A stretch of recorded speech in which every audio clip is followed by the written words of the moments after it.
बात करने वाले हैं क्वांटम नंबर्स, जिसको हम postal address of an electron कहते हैं। क्या कहते हैं बेटा? Postal address of an electrons. अब इलेक्ट्रॉन्स को ढूंढना है तो कहाँ जाएंगे आप? किसी एटम के अंदर जाएंगे। किसी पर्टिकुलर एलिमेंट के इलेक्ट्रॉन्स को जब आप सर्च करने जाएंगे, क्योंकि एक एटम के अंदर बहुत सारे इलेक्ट्रॉन्स हो सकते हैं, क्योंकि बहुत सारे सिस्टम्स मल्टी इलेक्ट्रॉनिक्स होते हैं, तो आपको जिस पर्टिकुलर इलेक्ट्रॉन्स के बारे में इंफॉर्मेशन चाहिए, उनके लिए एक सीक्रेट कोड है, यानी उस इलेक्ट्रॉन का एक पोस्टल एड्रेस है। उन एड्रेस को हम 4 नंबर से रिप्रेजेंट करते हैं और उन्हीं नंबर को हम क्वांटम नंबर कहते हैं। तो क्वांटम नंबर का बेसिक डेफिनेशन यही हुआ कि quantum numbers are the unique set of 4 number and that represent the postal address of an electrons in an atom। किसी एटम के अंदर इलेक्ट्रॉन्स के पोस्टल एड्रेस के बारे में बताने वाले उन 4 नंबर को हम क्या कहने वाले हैं? क्वांटम नंबर कहते हैं। 4 चीज़ें हमें बतानी है दोस्तों। हम जानते हैं कि जैसे हम किसी सिटी में जाते हैं तो सबसे पहले मुझे उस सिटी का नाम चाहिए। मान लीजिए किसी सिटी में किसी इंसान को ढूंढना है, तो उस सिटी में उस सिटी का नाम चाहिए आपको, उस सिटी में उस मोहल्ले का नाम चाहिए, राइट। और फिर उस मोहल्ले में कौन सा घर है और उस घर में कौन सा इंसान है, ये चारों बातें आपको पता होनी चाहिए, राइट। तो उनके लिए हमारे पास कुछ नंबर हैं, जिनमें से पहला नंबर है, उसका नाम है प्रिंसिपल क्वांटम नंबर। क्या नाम है? प्रिंसिपल क्वांटम नंबर है। प्रिंसिपल क्वांटम नंबर है ये, दैट इज, इसको हम लोग स्मॉल एन से लिखने वाले हैं। इसके बारे में डिटेल से बातें पढ़ेंगे। ये जो एन है ये आपको बताता क्या है एक्चुअली में, ध्यान से देखिएगा। कौन सा नंबर है, यानी ये बताएगा कि मेन एनर्जी लेवल कौन सा है ना। क्या बताएगा? मेन एनर्जी लेवल कौन सा है, यानी इलेक्ट्रॉन्स किस मेन एनर्जी लेवल में है। इलेक्ट्रॉन्स किस मेन एनर्जी लेवल में है अभी। इसी मेन एनर्जी लेवल को हम लोग कई बार क्या कह देते हैं? ऑर्बिट कह देते हैं प्यारे बच्चों। क्या कहते हैं? ऑर्बिट कह देते हैं, ठीक है। या इसी को कई बार हम लोग सेल कह देते हैं। तो इलेक्ट्रॉन्स किस सेल में है, किस ऑर्बिट में है, किस मेन एनर्जी लेवल के अंदर है, ये बात कौन बताने वाला है? जिस नंबर से बताएंगे उस नंबर का नाम है principal quantum number n, right. अब देखिए एक बात, ये जो आपके पास एन है ना, एन की जो वैल्यू होती है, राइट, एन की वैल्यू एक पॉजिटिव इंटीजर होगी, याद रखिएगा। मतलब ना तो जीरो होगी और ना ही नेगेटिव होगी, ना ही फ्रैक्शनल होगी, है ना। तो एन जीरो नहीं हो सकता, ठीक है। एन फ्रैक्शनल भी नहीं हो सकता, राइट।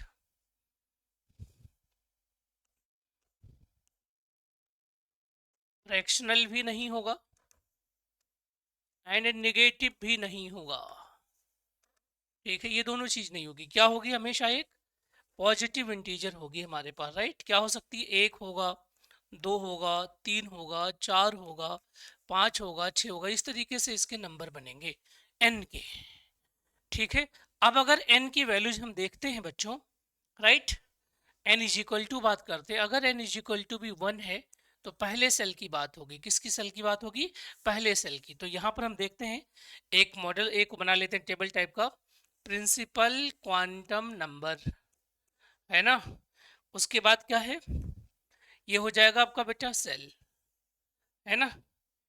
उस सेल में कितने मैक्सिमम इलेक्ट्रॉन्स होंगे वो भी बात कर लेंगे हम लोग। मैक्सिमम इलेक्ट्रॉन कितने होंगे वो भी बात कर लेंगे, ठीक है। ये सारी बातें हम लोग करने वाले हैं। तो देखिए, जब आपके इस सेल का जो नंबर होगा, that is principal quantum number, n is equal to one होगा, तो उसका नाम के होगा। उससे मैक्सिमम इलेक्ट्रॉन होते हैं 2n²। कितने होते हैं बेटा? 2 टाइम्स ऑफ n का स्क्वायर, यानी कि 2 इलेक्ट्रॉन्स हो जाएंगे, राइट। अगर n इज इक्वल टू 2 आपने पढ़ा है तो इसका मतलब वो एल सेल की बात हो रही है। मैक्सिमम इलेक्ट्रॉन्स कितने हो जाएंगे? 8 हो जाएंगे। अगर n इज इक्वल टू 3 हमने पढ़ लिया है तो इसका मतलब हम m सेल की बात करने वाले हैं और ये 18 हो जाएगा। ऐसे अगर आपने n इक्वल टू 4 पढ़ लिया है तो ये आपका n हो जाएगा, और यहाँ आप पढ़ेंगे क्या, 32। यहाँ तक मुझे लगता है किसी बच्चे को कोई कंफ्यूजन नहीं होगा। बताओ बेटा, एनीवन? क्लियर हो रहा है ना सारी बात? ठीक है, ओके बेटा। अब इससे हमें और क्या इंफॉर्मेशन मिलेगा, यानी एन हमें और क्या बता रहा है? मेन एनर्जी लेवल बता दिया हमें इसने, ठीक है। एन और क्या कह सकता है, राइट? ये सबसे इंपॉर्टेंट बात है, एन और क्या बताता है। यानी जो प्रिंसिपल क्वांटम नंबर हम पढ़ रहे हैं, ठीक है, जिसको हम स्मॉल एन से रिप्रेजेंट करते हैं, क्या क्या बता रहा है, ठीक है, ये क्या क्या इंफॉर्मेशन देता है, क्या क्या इंफॉर्मेशन दे रहा है। तो एक इंफॉर्मेशन आपने देख लिया, ये क्या क्या इंफॉर्मेशन देगा, क्या क्या इंफॉर्मेशन, मतलब इलेक्ट्रॉन की सारी कहानी दे देता आपको, ठीक है। तो पहला इंफॉर्मेशन तो पता लग गया ना बेटा। पहला इंफॉर्मेशन उसने क्या दिया मुझे, कि मेन एनर्जी लेवल कौन सा है, या ऑर्बिट कौन सा है, या सेल कौन सा है ना। अगर ये बात आपको पता चल गई, यानी कि आपको ये बता रहा है कि इलेक्ट्रॉन्स के में है, एल में है, एम में है, या एन में है, सॉरी, इतनी जानकारी के बाद आपको एक बात और यही बता रहा है कि मैक्सिमम इलेक्ट्रॉन किसी ऑर्बिट में कितने होंगे, ठीक है। क्यों बेटा, maximum electron in orbit, in orbit, इसके लिए बाकायदा क्या फार्मूला हमें पॉली ने दिया है, 2 टाइम्स ऑफ एन स्क्वायर। ये कंक्लूजन पॉली एक्सक्लूजन प्रिंसिपल का है बच्चों, जिसको बोर और बरी ने बाद में यूज किया है, ठीक है। तो ऐसे छोटे छोटे क्वेश्चंस हिडन क्वेश्चन एग्जाम में पूछ लिए जाते हैं, और फिर हम उसको ढूंढते हैं कि इसका सोर्स बताइए। तो पहले से आप पढ़े रहेंगे तो आपको कोई कंफ्यूजन नहीं। दूसरी बात बताओ, क्या बताता है, ये बताता है नंबर ऑफ सबशेल। क्यों बेटा, नंबर ऑफ सबशेल, है ना, नंबर ऑफ सबशेल और वेव इन अ ऑर्बिट कितना होता, कोई बताओ जरा एक बार। एन की बराबर ही तो होता है, अरे बोलो, पहले ऑर्बिट में, हाँ जी, पहले ऑर्बिट में एक बेब एक सबसेल होगा, दूसरे ऑर्बिट में दो बेब दो सबसेल होगा। तीसरी बात ये क्या बता रहा है बेटा, ये बताता है साइज, क्या, साइज ऑफ ऑर्बिट बता रहा नहीं बता रहा, बताओ जरा, साइज ऑफ ऑर्बिट यानी distance of electron from the nucleus. क्यों बेटा, distance of electron from the nucleus, ठीक है, distance of electron from nucleus. यानी कौन सा फार्मूला आप यूज करते हैं इसके लिए, जरा बताओ एक बार, रिकॉल करो।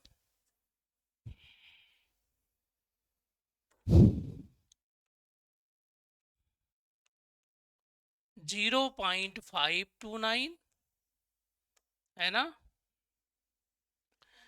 इंटू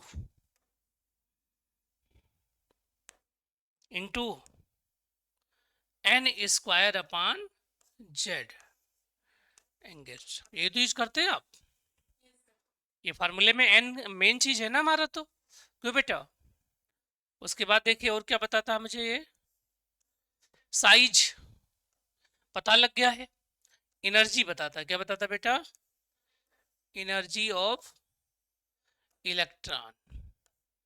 क्या फॉर्मूला था, बताओ बेटा, एनर्जी का फॉर्मूला क्या था, किसी को याद हो, -13.6 into z square upon n square, अरे बोलो, इलेक्ट्रॉन वोल्ट पर एटम। इसके अलावा भी बहुत जानकारियां दे रहा है, अगर आप लोग मुझे बताना चाहें तो ना। इसके अलावा मुझे ये बताता है फ्रीक्वेंसी ऑफ इलेक्ट्रॉन्स, है ना, frequency of electron in orbit, ठीक है। दूसरी वेलोसिटी ऑफ इलेक्ट्रॉन, क्यों बेटा। लास्ट एक चीज और कोई बता दो बस, जो इम्पोर्टेंट हो। ये बता रहा है एंगुलर मोमेंटम, क्या बेटा बता रहे हैं ना, एंगुलर मोमेंटम, ठीक है बेटा। एंगुलर मोमेंटम बता रहा है, ये एन की पूरी कहानी है, ये एन की पूरी कहानी है बच्चों। एन से मैंने इतनी चीजें आपको बता दी हैं, ठीक है। एन की जो सिंपल वैल्यूज होती है आपको मालूम हो गई है। पॉजिटिव इंटीजर लेना, क्यों पॉजिटिव इंटीजर, ठीक है। अब देखो और कुछ चीजें मैं बता सकता हूं बेटा। मैक्सिमम इलेक्ट्रॉन्स कितना आया था अभी, तो मैक्सिमम ऑर्बिट, मैक्सिमम सबसेल बताओ, एन था, ठीक है। मैक्सिमम ऑर्बिटल कितना होगा बेटा, बोलो जरा, एन स्क्वायर, वेरी गुड। तो मैक्सिमम इलेक्ट्रॉन कितना होगा, 2n² है ना। सारी कहानी एन से चल रही है, ठीक है। और ऑर्बिटल एंगुलर मोमेंटम जो आपके पास कैपिटल एल था, दैट इज mvr, वो h/2 का इंटीग्रल मल्टीपल था, है ना। सॉरी बेटा, देख लो जरा एक बार, ये पूरी कहानी इतनी सी है। किसी को ना समझ में आया हो तो बता दो भाई।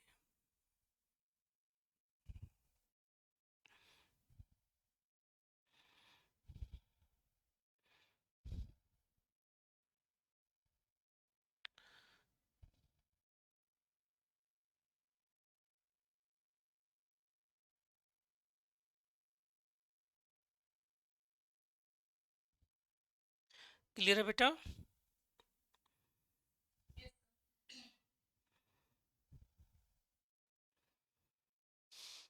तो पहला क्वांटम नंबर जो हम पढ़ रहे थे, ठीक है, वहां से हमने बहुत सारी चीजें बता दी हैं। यहाँ से स्पेक्ट्रल लाइन भी हम लोग बता सकते हैं ना, अगर चाहें तो।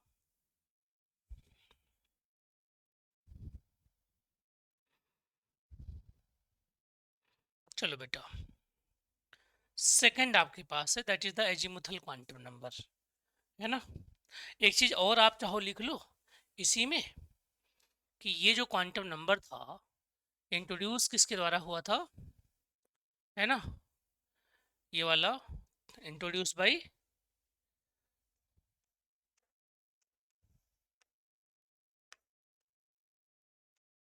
बोहर, क्यों बेटा, बोहर थे ना, बोहर मॉडल से तो हमें मिल रही है कहानी सारी।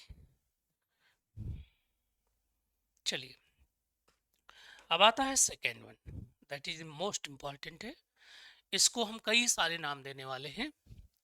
इनमें से एक नाम है एजी मुथल क्वांटम नंबर, क्या नाम बेटा, एजी मुथल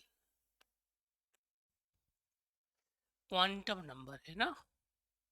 एजी मुथल के बाद इसका और एक नाम बताओ जरा,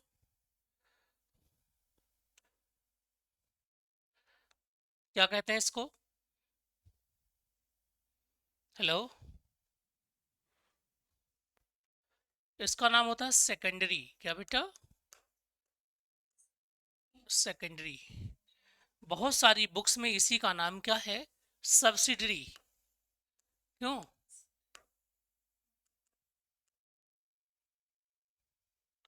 क्वांटम नंबर, है ना। क्यों इस नाते बता रहा हूँ कि बेटा किसी भी नाम से पूछ लेगा, है ना। तो हम इसको लिखेंगे स्मॉल एल से, ठीक है, स्मॉल एल से लिखने वाले। एजीमुथ का मतलब मैंने आपको बता दिया था बेटा ना, एजीमुथ का मीनिंग आपको पता ही लग गया था, ठीक है। इस वाले ऑर्बिट की कहानी है, ठीक है, जिसमें इलेक्ट्रॉन्स इस इलिप्टिकल ऑर्बिट के किसी पर्टिकुलर फोकस पर होगा। तो मान लो इलेक्ट्रॉन्स यहाँ पर है, सॉरी इलेक्ट्रॉन यहाँ पर है हमारा, तो इलेक्ट्रॉन की वेलोसिटी और डिस्टेंस दोनों जब चेंज हो रहे हैं तो उसी मोशन का नाम क्या होता है, एजीमुथल मोशन। ठीक है, ये एजीमुथ मिला है, एजीमुथ।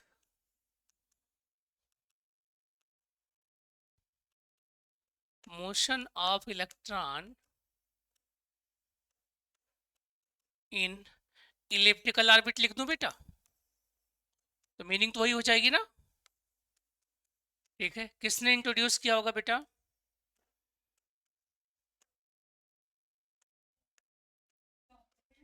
हाँ, सोमरफील्ड ने किया था, इंट्रोड्यूस्ड बाय द सोमरफील्ड।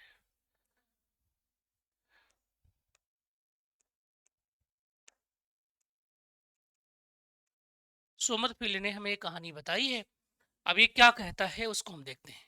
ठीक है, ये क्या चीज बताएगा उसको हम लोग देखते हैं बेटा, है ना।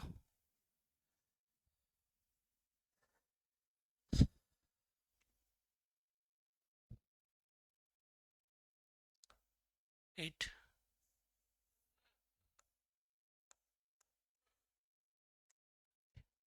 इट गिव इंफॉर्मेशन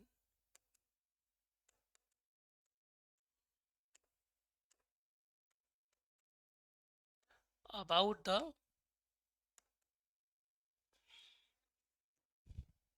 सब शेल, यानी कि सब शेल यानी कि sub energy level, sub energy level,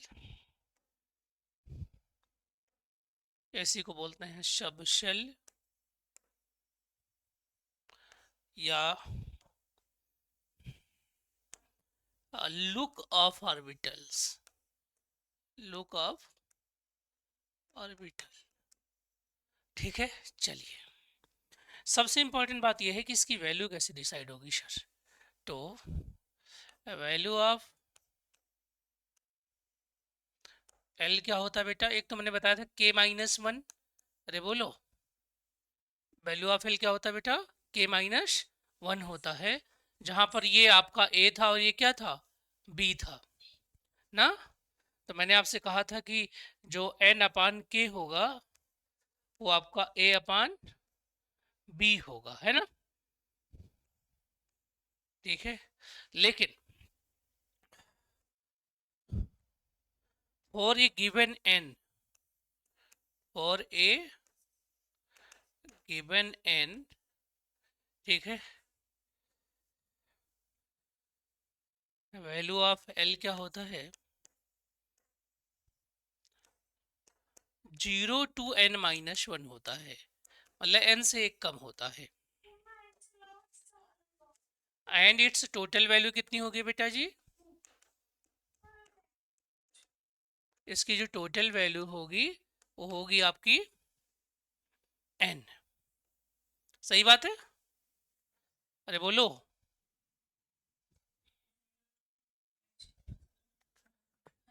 ठीक है बेटा, चलो अब एक चीज और देख लेंगे। अगर l की वैल्यूज के हिसाब से मुझे सबसेल बताना हो, ठीक है, तो हम सब कहानी आपके सामने फिट कर सकते हैं बेटा। देखो, if n is equal to 1 तो l इज इक्वल टू हो जाएगा 0, है ना। If n is equal to 2 तो l इक्वल टू, l की दो वैल्यूज मिलेंगी 0 और 1, है ना। If n is equal to 3 तो l की कितनी वैल्यूज मिलेंगी, 3 मिलेंगी। टोटल वैल्यू उसी के बराबर होगी, टोटल वैल्यू उसी के बराबर होगी, लेकिन स्टार्ट कहाँ से होगी, 0 to n-1, तो 0 1 n2। अगर n इज इक्वल टू 4 हो गया प्यारे बच्चों, तो क्या होगा, एल की चार वैल्यूज मिलेंगी, 0 1 2 और 3, है ना। अब कहानी सारी यहीं से हम लोग शुरू करने वाले हैं। अगर हम एल की वैल्यू देखते हैं एल, ठीक है, और यहां पर लिखेंगे सब शेल, क्या लिखेंगे बेटा, सब शेल। ठीक है, एल मान लो आपके पास एल की वैल्यू 0 है, कितनी है, 0 है। अगर एल की वैल्यू 0 आती है, एल की वैल्यू 1 आती है, 2 आती है और 3 आ जाती है, अभी इतनी ही पढ़ेंगे, आने को तो बहुत कुछ आ सकती है ना, क्यों भाई। 0, फिर 1, फिर 2 और फिर आती है क्या, 3। ठीक है, अगर 0 लेते हैं तो जो सबसेल बनता है उसका नाम है क्या बेटा, एस सबसेल। 1 है तो उसका नाम क्या बेटा, पी सबसेल। 2 है तो उसका नाम क्या है भाई, बोलो, डी सबसेल। ये ऑर्बिटल नहीं है, क्या है, सबसेल है बेटा, और ये क्या हो जाएगा, एफ सबसेल। ठीक है, ये जो आप सबसेल्स पढ़ रहे हैं एस पी डी और एफ, है ना, ये किसी एक पर्टिकुलर स्पेक्ट्रोस्कोपिक टर्म से लिए गए हैं, उस टर्मिनोलॉजी से भी हम लोगों से क्वेश्चन पूछ लिया जाता है ना। तो जो टर्म से, जिस टर्म से लिए गए हैं वो टर्म कौन सा है, एस कहाँ से आया होगा, ठीक है, बताओ भाई। तो एस एक टर्म से आया जिसका नाम है शार्प, क्या नाम बेटा, शार्प। पी कहाँ से आया है, प्रिंसिपल, ठीक है, प्रिंसिपल। डी कहाँ से आया है, डिफ्यूजन से। एफ कहाँ से आया होगा, फंडामेंटल्स। ये सब पूछ लिया जाता है आपके पीजीटी लेवल्स में।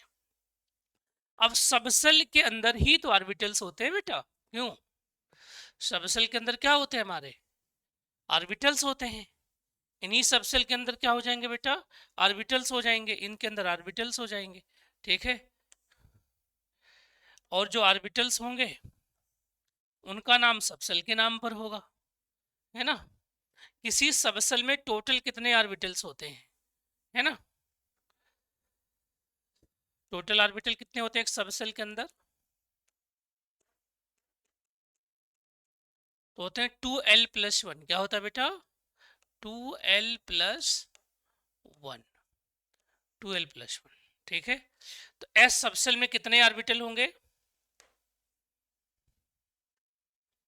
बोलो, एक। पी सबसेल में 2 × 1+1, 3। डी में कितने होंगे बेटा, 2 × 2+1, अरे बोलो, नहीं समझ में आया,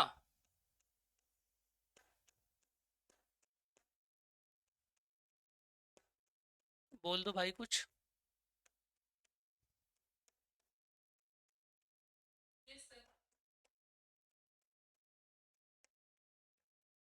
हमने सारी चीजें यहाँ पर बता दी है ना, सारी इंफॉर्मेशन आपको मिल गए हैं, किससे रिगार्डिंग, ऑर्बिटल एंगुलर मोमेंटम्स जब आप निकालते हैं, ठीक है। तो और साथ में जो सबसेल हैं एस पी डी और एफ, वो किस पर्टिकुलर टर्म से आए हैं, है ना। और एक सबसेल में, जैसे आपने एक सेल में टोटल ऑर्बिटल ढूंढा था, वैसे एक सेल में भी टोटल ऑर्बिटल आपने ढूंढ लिया। एक सबसेल में टोटल ऑर्बिटल कितने होते हैं, 2 टाइम्स ऑफ l+1 होते हैं, है ना। ये नंबर किसने इंट्रोड्यूस किया है, सोमरफील्ड ने, और एजीमुथल नंबर आप इसको बोलते हैं, ठीक है।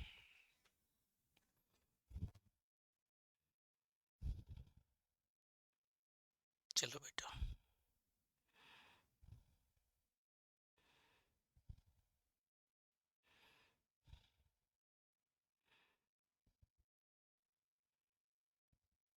तो आपका एक टेस्ट है ना 11 तारीख को इसी चैप्टर का। चलो बेटा, चलो, अब हमने एक बार फिर से इन्हीं बात को जल्दी जल्दी रिकैप करते हैं। हाँ हाँ, ऑब्जेक्टिव ही होगा अभी तो, ठीक है।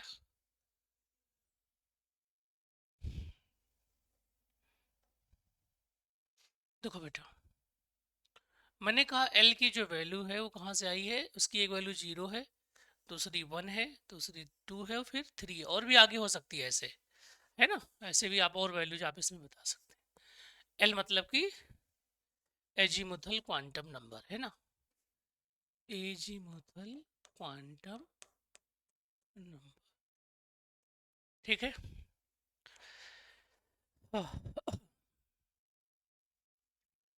इसके अंदर सबसेल है, मतलब ये सबसेल को बताता है एक्चुअली में। सबसेल 0 वाले को आपने एस कह दिया है, 1 वाले को आपने पी कह दिया है, 2 वाले को आपने डी कह दिया है, और 3 वाले को आपने एफ कह दिया है। ऐसे आई को छोड़ के सारे हैं बेटा, याद रखिएगा, है ना। अब देखो,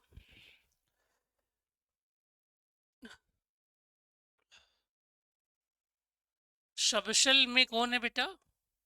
ऑर्बिटल्स। ऑर्बिटल का शेप, ऑर्बिटल का शेप, ठीक है, मतलब आकार बताएगा। शेप यानी कि लुक। तो एस सबसेल में जो एस ऑर्बिटल है वो स्फेरिकल है। कैसा है? स्फेरिकल है ना। जो पी सबसेल है उसका जो ऑर्बिटल वो कैसा है? डम्बल है, डमरू जैसा है, डम्बल। और ये कैसा बेटा? डबल डम्बल है ना। और एफ ऑर्बिटल दिखने में बहुत कॉम्प्लेक्स, थ्री में जब बहुत डिटेल्स में बना नहीं सकते तो उसको लिख देते हैं क्या? कॉम्प्लेक्स।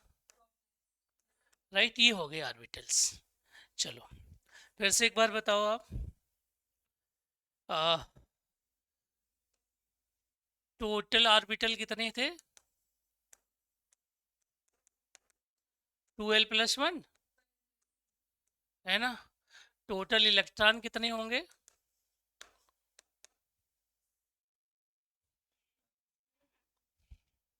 एक ऑर्बिटल में कितने इलेक्ट्रॉन्स मैक्सिमम होते हैं? बोलो भैया। तो 2 टाइम्स आप 2l+1, क्यों बेटा? डबल कर देंगे ना इसी का।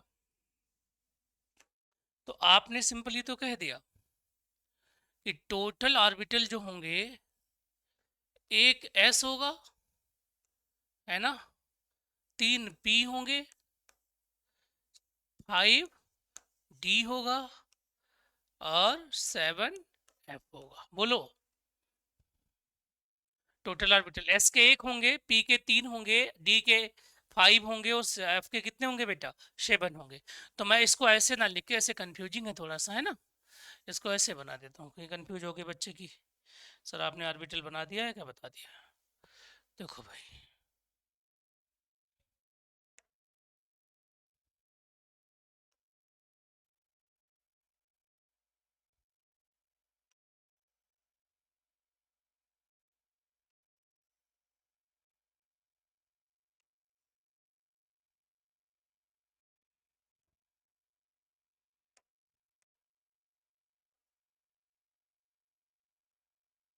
3, इसमें 5। अब इसका नाम आपको नहीं पता है ना, नाम कौन बताएगा? क्यों बेटा? इनके नाम कौन बताएगा?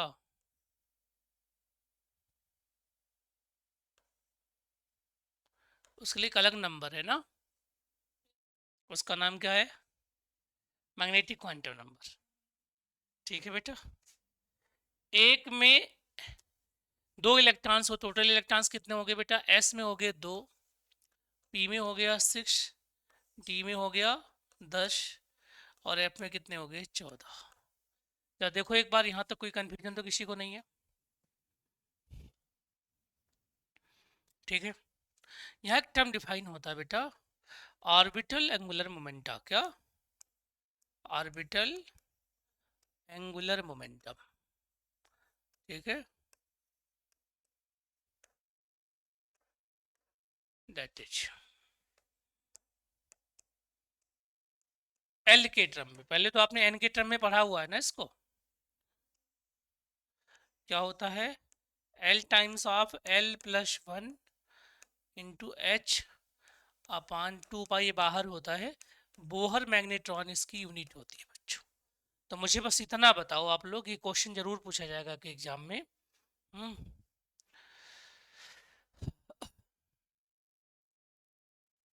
देखो बेटा, ये जो orbital angular momentum S orbital के लिए कितना होगा? पी के लिए कितना होगा? डी के लिए कितना होगा?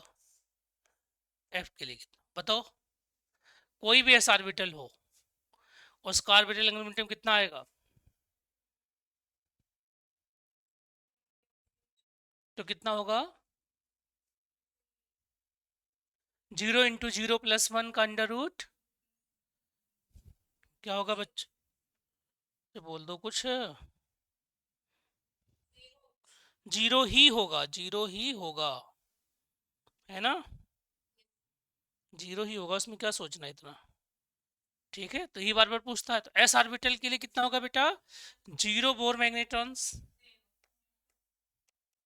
1 वाले के लिए कितना, पी वाले के लिए कितना होगा?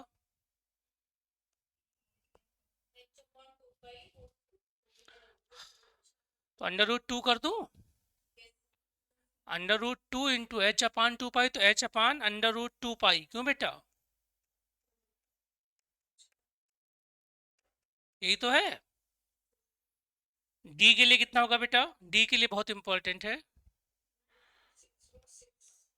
√6 × h क्रॉस कर दो, क्योंकि h/2 पाई को h क्रॉस कहते हैं ना। एफ के लिए कितना होगा बेटा?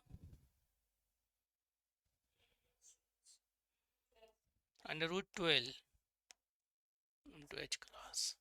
तो ये बार बार एग्जाम में हम लोगों से पूछा जाता रहा है बेटा, ठीक है, बार बार पूछा जाता रहा है।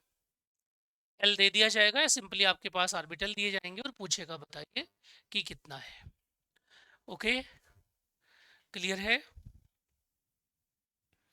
तो क्वेश्चन बताओ मुझे। क्वेश्चन ये है,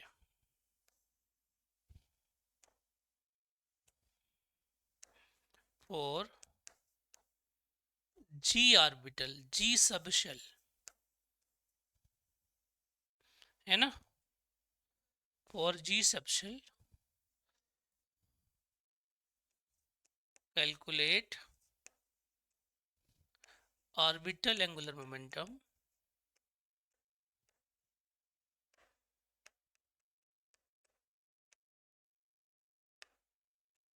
and maximum electrons in it.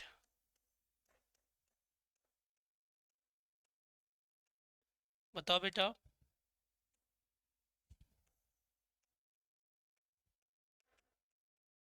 Subjective में आ सकता है ऐसे सीधे सीधे, क्या बनेगा आंसर?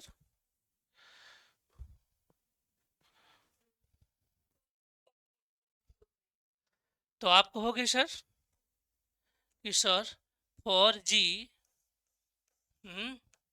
L = 4 हो जाएगा, इसलिए कैपिटल एल हमारा होगा √4 × 4 + 1, है ना? क्यों बेटा?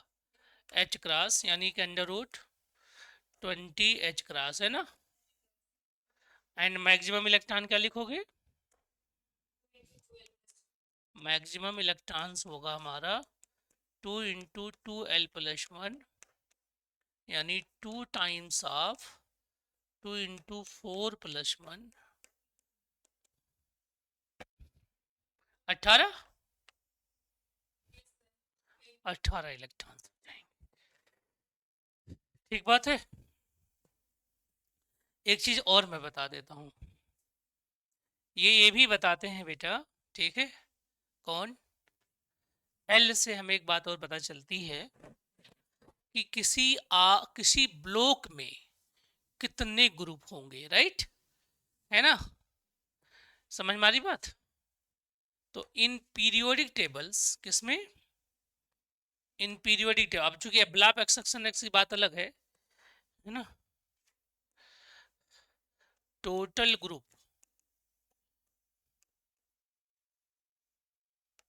इन ए ब्लॉक,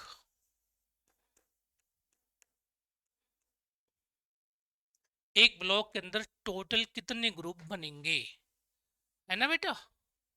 तो इसको भी हम यहाँ से आराम से निकाल सकते हैं। क्या बनेगा? यही बनेगा 2 टाइम्स ऑफ 2l + 1। चलो बताओ, एस ब्लॉक में कितने ग्रुप हैं?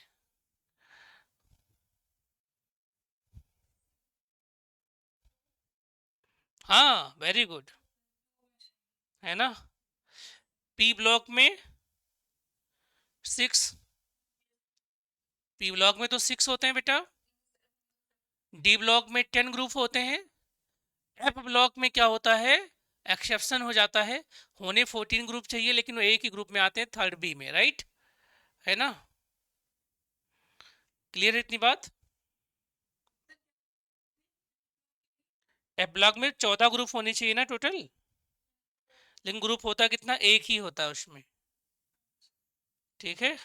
सब थर्ड बी में आते हैं ना, है ना।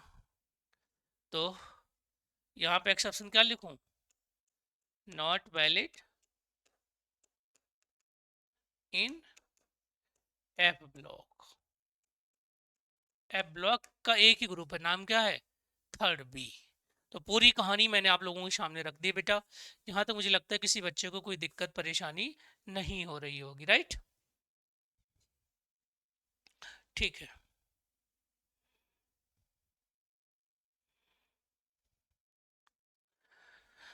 नेक्स्ट आपके पास है कौन सा, मैग्नेटिक क्वांटम नंबर क्या है बेटा,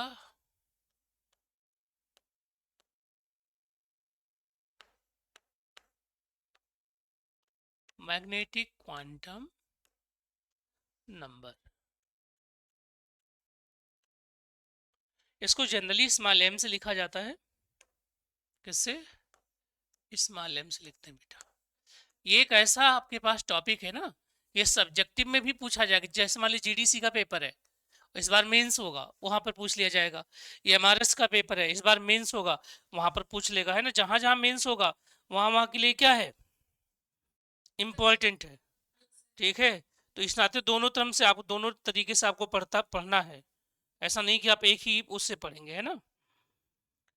तो आपको अपना जो जो भी कॉन्सेप्ट करना दोनों तरीके से, अगर आप सब्जेक्टिव पढ़ रहे हैं या ऑब्जेक्टिव भी पढ़ रहे हैं तो सब्जेक्टिव भी अपने दिमाग में बनाइए और ट्राई करिए कि टीचर से पूछ भी लीजिए आप, ठीक है ना। क्लियर है बेटा। चलो चलो अब बताओ।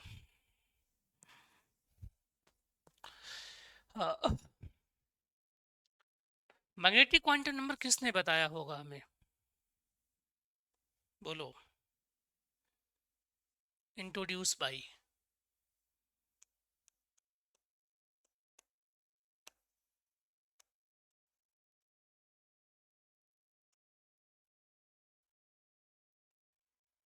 एक तो जीवेन है ही ना, क्यों बेटा, इसमें डिबाई का भी रोल है ना। और भी साइंटिस्ट इनके साथ और कई सारे कोवर्कर्स हैं, ठीक है। इन्हीं के साथ कई सारे कोवर्कर और भी हैं। मैग्नेटिक क्वांटम नंबर्स ये क्या बताता है, तो इट रिप्रेजेंट या it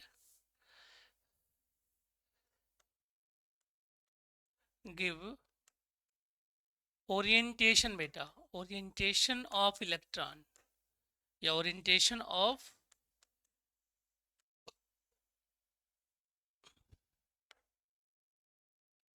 electron in A subshell, ठीक है बेटा, इन ए subshell.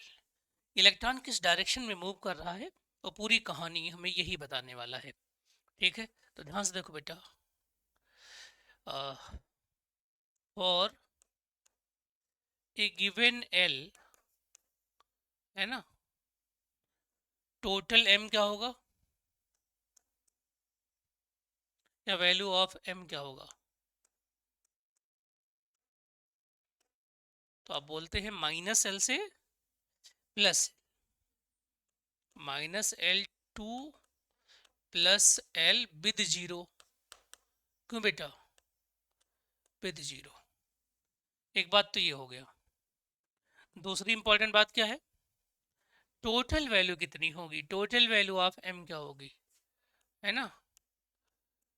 Total m is equal to be orbital, जितने आर्बिटल उतने तो होगा, total value of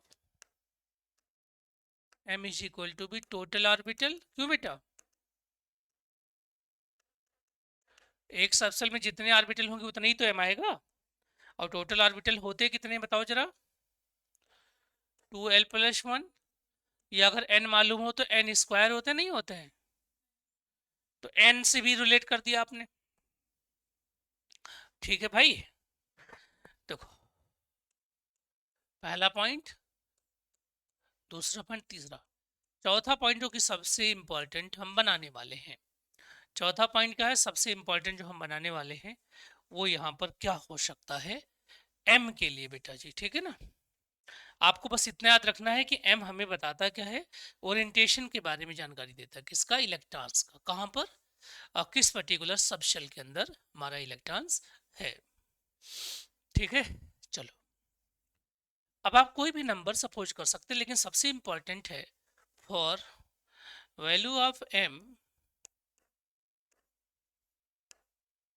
for z component, किसके लिए बेटा, z कंपोनेंट ऑलवेज टेकन है 0, ठीक है ना, ऑलवेज टेकन एज 0, 0, ठीक है, बाई IUPAC, जो भी केमिस्ट्री की ऑर्गेनाइजेशन उन्होंने 0 मान लिया है, ठीक है बेटा। तो चलो सबसे पहले मैं बात करता हूँ p ऑर्बिटल्स की, किसकी, p ऑर्बिटल्स की बात करता हूँ। दैट इज, सबसे पहले मैं आपके सामने p ऑर्बिटल की बात करूँ, देखो उधर ये है p ऑर्बिटल, p ऑर्बिटल्स, या p सबशेल की बात कर लूँ, है ना, p सबशेल में कितने ऑर्बिटल,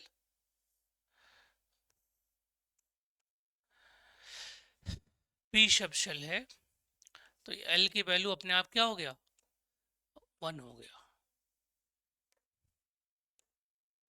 तो p सबशेल में कितने ऑर्बिटल बेटा, 3 ऑर्बिटल्स, कितने ऑर्बिटल्स, 3 ऑर्बिटल्स, p सबशेल के अंदर 3 ऑर्बिटल होंगे। जब आपको ये मालूम हो गया l से कि p में मेरा इलेक्ट्रॉन्स है, तो आपसे पूछा जाएगा कि कौन से वाले p में, p तो एक मोहल्ला है, ठीक है, उस मोहल्ले में 3 तरीके के ओरिएंटेशंस हैं, 3 दिशाओं में चीजें हैं, 3 डायरेक्शंस में चीजें हैं। तो पहला डायरेक्शंस मैं इसमें लिख रहा हूं, वो डायरेक्शन का नाम है PZ, क्या नाम बेटा, PZ कंपोनेंट, ठीक है। दूसरे का नाम लिख रहा हूं मैं PX कंपोनेंट, तीसरे का नाम लिख रहा हूं क्या बेटा जी मैं, PY कंपोनेंट। अब आप इस बात के लिए तो बाउंडेड हैं कि आपको इसके लिए m की वैल्यू 0 लेनी पड़ेगी, किसके लिए, z के लिए 0 लेनी पड़ेगी, बाकी आप अपनी मर्जी से पुट कर सकते हैं, है ना, जब तक कि आप क्वांटम मैकेनिक्स में नहीं आते हैं वहां पे हम। देखो तो इसकी वैल्यू आप मान लीजिए -1 लेते हैं, तो ये क्या हो जाएगा बेटा, +1 होता है, ठीक है। तो ये px, py और pz ऑर्बिटल्स हैं, p ऑर्बिटल नहीं है एक्चुअली में, ऑर्बिटल्स p क्या है, एक सबशेल है, उस सबशेल के अंदर 3 ऑर्बिटल्स हैं, ठीक है। अब मैं इन तीनों ऑर्बिटल्स के पूरे कहानी को बताने वाला हूं, ठीक है। तो सबसे पहले देखो बच्चों, हम बनाते हैं px ऑर्बिटल्स, ठीक है,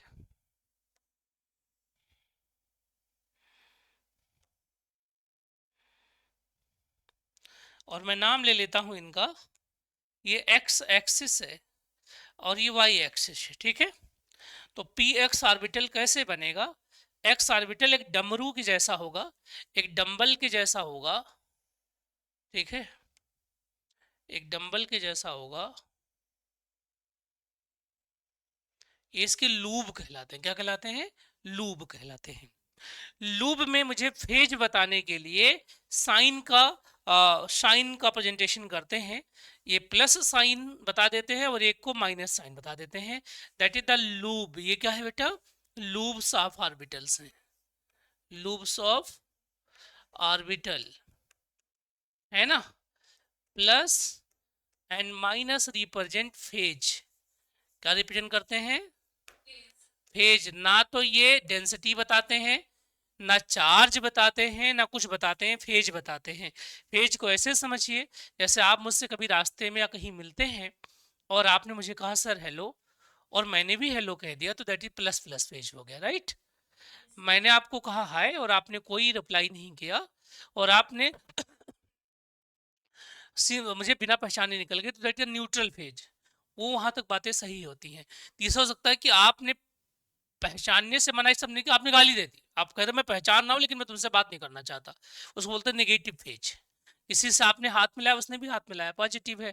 आपने इधर हाथ किया, उसने भी इधर कर लिया, तो भी पॉजिटिव है, राइट। तो ये फेज बताता है आपका, ठीक है। अब इस ऑर्बिटल्स में एक बात आप देखिएगा, एक चीज आप और पढ़ेंगे, जिसको हम बोलते हैं क्या है, यहाँ पर नोड बोलते हैं। तो यहाँ पर ये जो आपके पास है ना, दैट इज एक नोडल प्लेन है। क्या है? नोडल प्लेन है। क्या बेटा? Nodal plane. ठीक है, तो नोडल प्लेन जो होता है एल से रिप्रेजेंट करता है। नोडल प्लेन जो होता है वो आपका होता है एल होता है, यहाँ पर वो 1 है। कितना है? 1। क्लियर है? पी एक्स क्लियर हो गया बेटा? हम्म। आज बहुत कम बच्चे क्यों आए हैं क्लास में? कोई एग्जाम है क्या किसी का? या ये टॉपिक बहुत ईजी होगा इस नाते लोग नहीं पढ़ते? टॉपिक सबने पढ़ रखा है पहले से ही। तो खुद वाई में क्या हुआ बेटा? ये आपका पी वाई है। क्या है? ये पी वाई है। इसका एक प्लस लूप दिखा दो और एक माइनस, ये आपका क्या हो जाएगा? फेजेज हो जाएंगे, सॉरी नोडल प्लेन हो जाएगा। हम्म। उसके बाद देखो बेटा, अब मैं जेड बनाने जा रहा हूँ।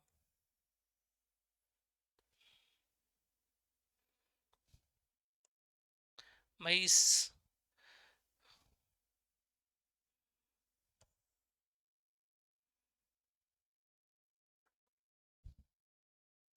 वाले को जेड कंपोनेंट मान लेता हूँ। तो इस बार जो मेरा ऑर्बिटल होगा वो जेड के लॉन्ग आएगा, पी जेड। और इनका शेप कैसा बताओ जरा? सब डंबल जैसे हैं कि नहीं है? All looks like dumbbell. तो हम एक्चुअली इनके लुक्स पे बात कर रहे हैं, ये कैसे दिखते हैं। ठीक है, चलिए।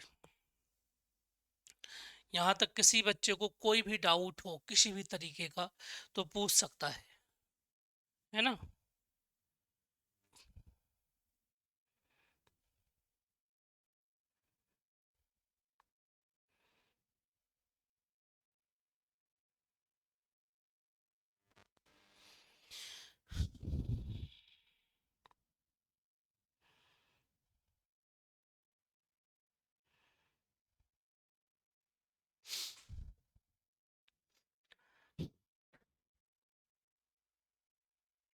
चलिए भैया, बात करते हैं डी सब सेल की। डी सब सेल एंड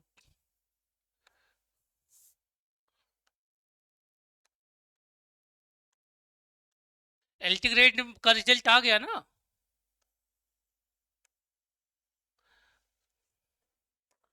डी सब सेल, डी सब सेल के लिए एल की वैल्यू कितनी बेटा? 2 हो गई। क्यों? कितने ऑर्बिटल्स होते हैं इसमें? ठीक है, टोटल ऑर्बिटल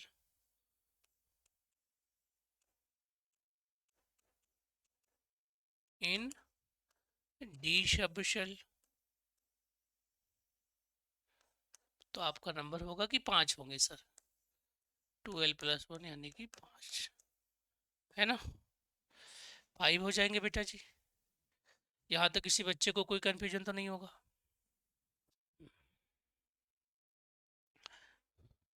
यहाँ पर भी सेम कहानी है ना? 5 घर बनाने हैं आपको।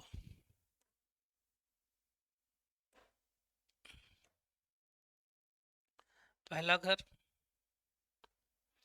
दूसरा घर, तीसरा घर, चौथा घर और पांचवा घर। इसमें सब बराबर हैं, कोई ऐसा शेप होता होता नहीं है, रिप्रेजेंटेशन का एक तरीका है। देखो इन सबके लिए एल की वैल्यू कितनी है, सबके लिए एल की वैल्यू कितनी बेटा 2 है। एम की जो वैल्यू होगी, स्मॉल एम की जो वैल्यू होगी, उनमें से एक फिक्स है डी जेड स्क्वायर। कौन सा?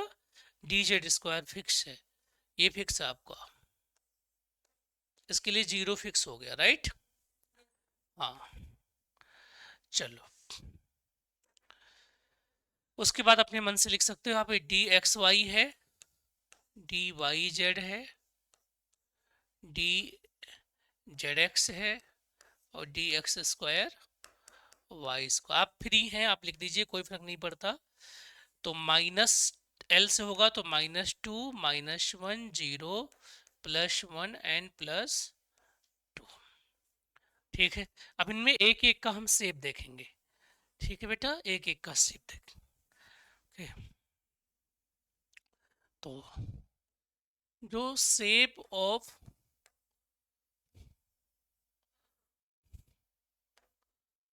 डी ऑर्बिटल, ठीक है बेटा, क्या होगा? तो जनरली क्या होता है, डबल डम्बल होता है। क्या होता है? डबल डम्बल होता है, एक्सेप्ट कौन? D Z square, D Z square को छोड़ के ना। हेलो, ठीक है, सबसे पहले मैं उन 3 ऑर्बिटल की बात कर लेता हूँ।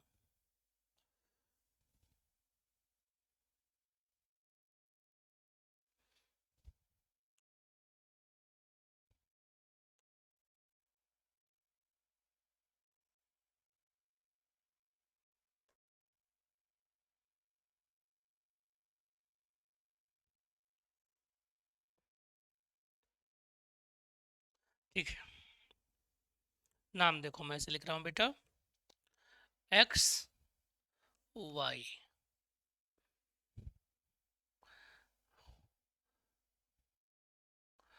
Y z, x z. ठीक है, इन तीनों का जो सेट बन रहा है, इसको हम केमिस्ट्री की लैंग्वेज में नॉन एक्सियल बोलते हैं। क्या कहते हैं? नॉन एक्सियल बोलते हैं। ठीक है, यानी जो एक्सियल एक्सिस के बीच में हो, तो ये नॉन एक्सियल के सेट हैं। ठीक है, तो एक्स वाले आप ऐसे देखिएगा बेटा, दैट इज, इसमें एक लूप क्या होगा, एक्स वाई प्लेन में होगा ऐसे, एक डंबल कह दीजिए, ठीक है, और दूसरा डंबल हमारा ये होगा इस तरीके से एक्स वाई प्लेन में। ठीक है, इसमें क्या करते हैं, जब इसमें आप फेज दिखाइए तो तरीका है, इस वाले को प्लस प्लस, किसी एक को प्लस प्लस, किसी एक को माइनस माइनस, तो इसका नाम क्या हो जाएगा बेटा, डी एक्स वाई। क्या होगा? D x y. इसमें नोडल प्लेन कितने होंगे?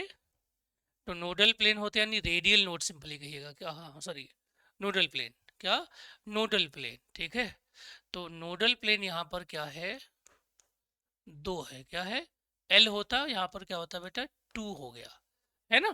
एक ये वाला प्लेन हो गया और एक ये वाला प्लेन। ठीक है, जहाँ इलेक्ट्रॉन ना पाए जाए, है ना। अगला हमारे पास क्या है बेटा, कि मुझे दैट इज इस वाले प्लेन में एक लूप लेना है, और सेम प्लेन में इधर से हो जाएगा एक,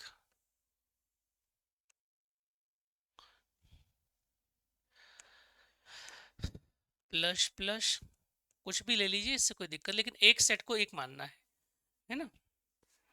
नोडल प्लेन सब में किस में होंगे बेटा, 2 होंगे।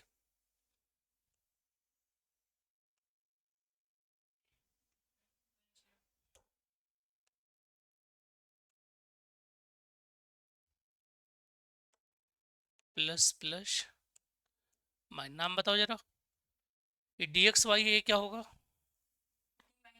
डी वाई जेड होगा। ये हो गया डी जेड।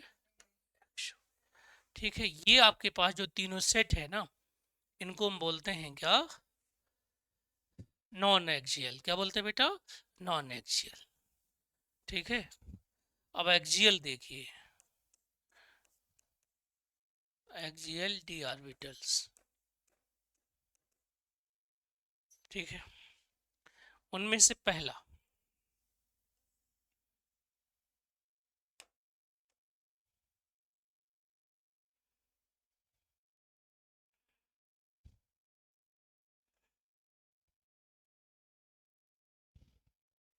अगर आप कहते हैं कि सर ये हमारा एक्स है एक्सिस और ये वाई एक्सिस है, तो एक्स और वाई एक्सिस पे इस बार लाना आपको, है ना, दैट इज,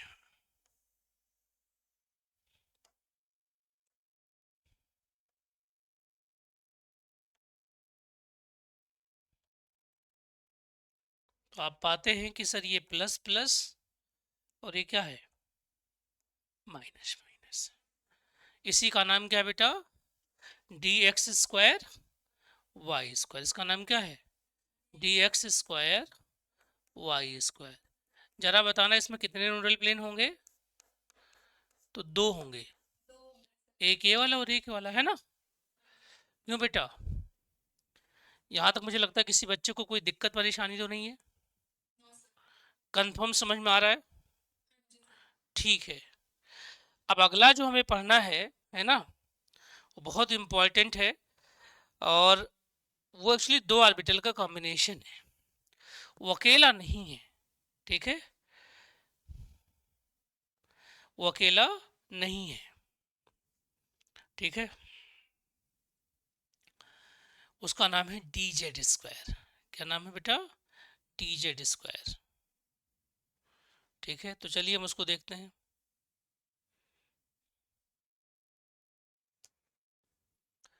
ये जो अगला आप पढ़ने जा रहे हैं, दो लोगों का कॉम्बिनेशन है।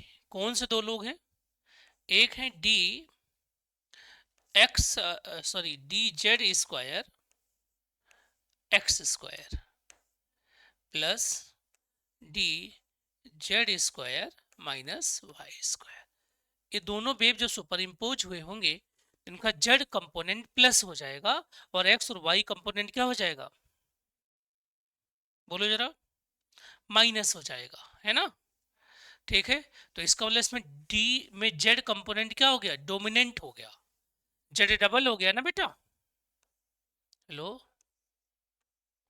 माइनस में एक्स स्क्वायर और प्लस वाई स्क्वायर, इसी को हम लोग क्या मान लेते हैं, डी जेड स्क्वायर। क्या मान लेते हैं बेटा, डी जेड स्क्वायर, अरे बोलो,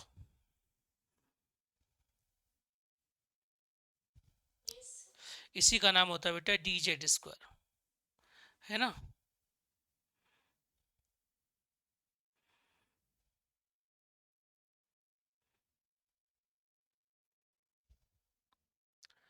तो अगर कभी आपसे पूछे, है ना,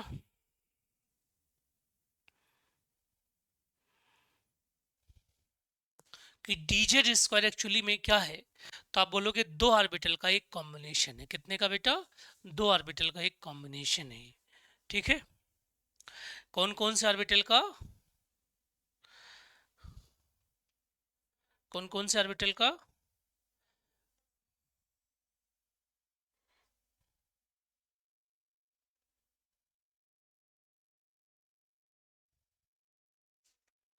एक ऑर्बिटल आपका है D Z square minus Y square, और एक क्या है बेटा, d Z square minus x square, ठीक है।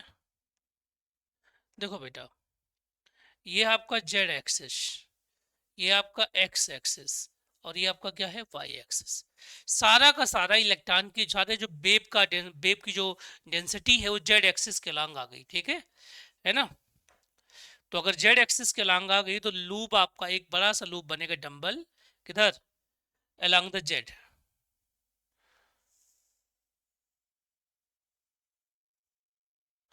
ठीक है, अलोंग द जेड।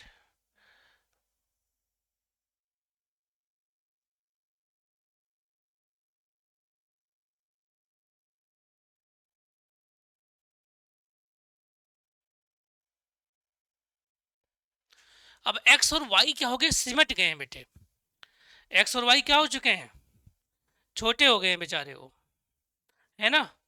अब वो छोटे कैसे में होंगे, देखो,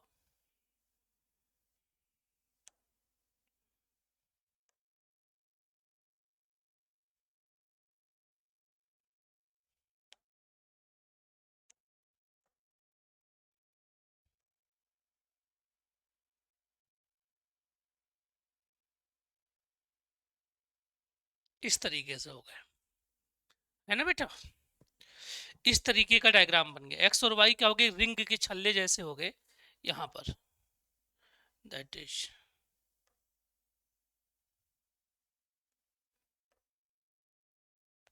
तो बस मुझे एक चीज बताओ, कितने नोडल प्लेन दिखेंगे आपको इसमें डीजेड स्क्वायर में,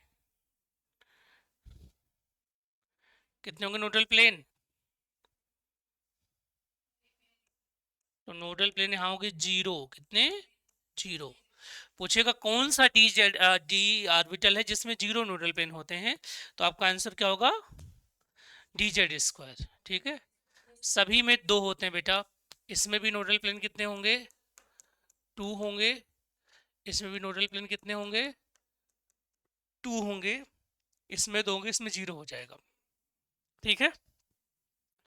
इसी को बोलते हैं, इस शेप को बोलते हैं हम लोग क्या, देखो ये प्लस होगा और ये माइनस होगा, ठीक है, इसका नाम होता है बेबी शूटर शेप, है ना। या कई बार इसको बोलते हैं क्या, डोनेट, है ना, डोनेट शेप, ठीक है बेटा। तो दो लोग एक्सियल हैं और दो लोग क्या हैं, इक्वेटोरियल है। तो एक्सियल में दो लोग पड़े, कौन कौन, d x square minus Y square and d Z square. और इक्वेटोरियल में कौन आए बेटा, बोलो जरा, d x y, d y z and d z x.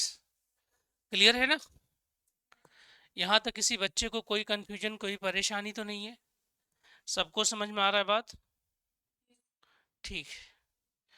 तो आगे चलें, ठीक है बेटा जी।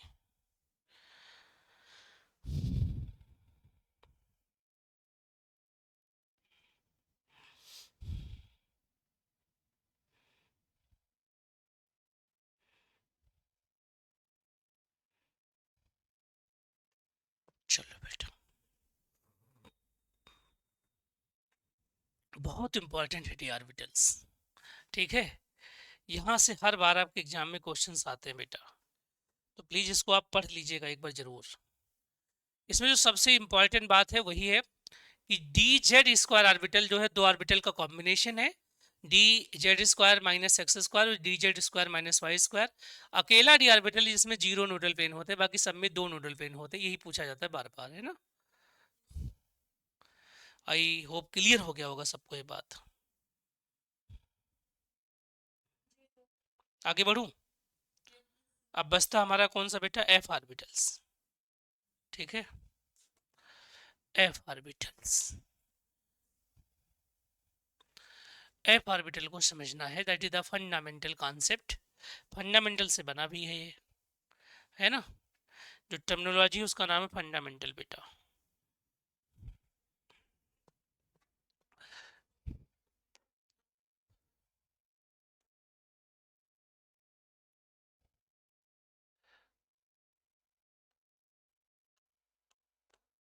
एफ ऑर्बिटल के नाम बहुत सारे हैं अलग अलग बुक्स में, ठीक है, एफ ऑर्बिटल्स, ठीक है। इनका जो शेप होता है वो कॉम्प्लेक्स होता है, कैसा होता है, कॉम्प्लेक्स, है ना। जो आपके पास एफ सबशेल है उसके लिए एल की वैल्यू कितनी होती है बेटा, 3 होती है ना। अगर ये बात बिल्कुल सही है तो टोटल एफ ऑर्बिटल कितने बनेंगे भाई, इसको बना तो पाऊंगा नहीं भाई, इतनी हिम्मत नहीं है मेरी। एक, दो, तीन, चार, पाँच,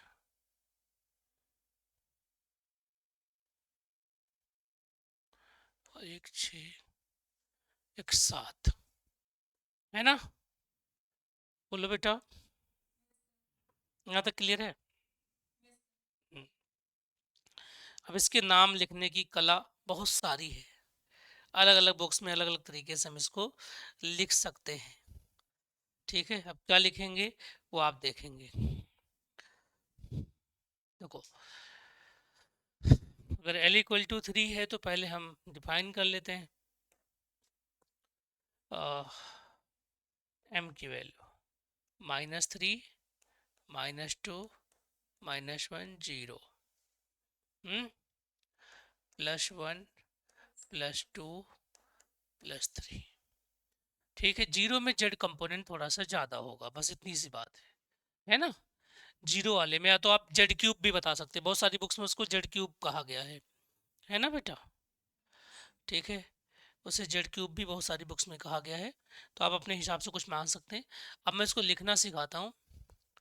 लोग ऐसे लिखते हैं बेटा, देखो इस वाले ऑर्बिटल का नाम है एफ है एक्स क्यूब, क्या एक्स क्यूब।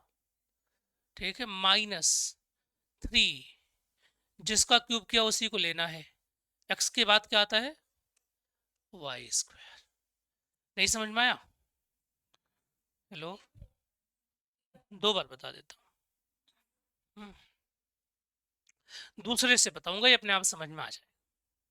मान लो आपने कहा कि सर मैं इसको बोलूंगी, इस वाले को एफ वाई क्यूब लूँ, क्या लो जो लोगे आप, वाई जेड एक्स को वाई ले लो, तो वाई में से जब माइनस करोगे तो 3y होगा, क्या होगा 3y।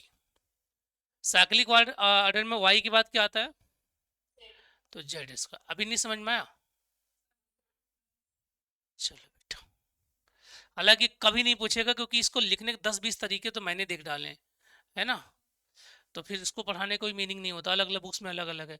मैं कुछ और लिखा दूँ तुम अगले दिन कह दो सर हमारी बुक्स में ये है, तुम पहले ही बता देता हूँ, इस नाते कभी पूछा नहीं जाएगा। ठीक है, हाँ, Z cube 3z x square, इसको मैं सिंपली एफ जेड क्यूब मान लेता हूँ। ठीक है, जीरो वाले को। अगले को एफ एक्स वाई जेड मान सकते हैं आप। कितने हो गए, 4 हो गए? नहीं, 5 हो गए हैं, 5 हो गए बेटा। ठीक है, ठीक। एक होता है एफ जेड, मैंने 11th में रट्टा मारा था इसको, क्योंकि कहाँ बोर्ड में, यूपी बोर्ड में तो कोई टीचर पढ़ाता वढ़ाता नहीं है। तो एक किताब थी पी बहादुर की, उसमें जो डेटा था, उसके बाद जब पढ़ाना स्टार्ट किया तो बहुत सारी चीज़ें थी, कितना आप पढ़ाओगे, है ना। तो इस नाते साइक्लिक ऑर्डर में कुछ भी याद कर लो आप, सब सही है। जेड की जगह पे वाई मान लो, तो Z square minus x square हो जाएगा। ठीक है, ये टोटल आपके पास एफ ऑर्बिटल्स रहा। क्लियर है बेटा? यहीं मैं एस ऑर्बिटल भी बता देता हूँ। एस ऑर्बिटल्स हमारा स्फेरिकल होता है,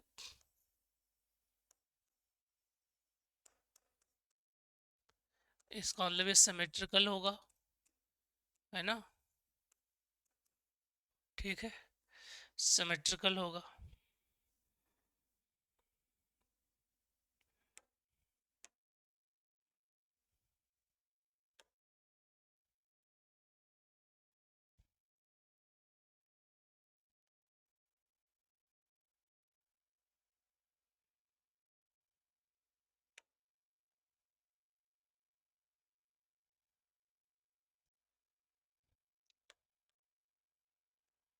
एक ही आपको दिखाना है सिमेट्री। ठीक है, एस ऑर्बिटल होता है सिमेट्रिकल।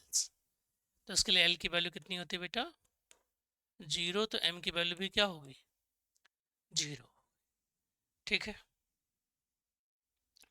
उसके बाद लास्ट आता है हमारा spin quantum number.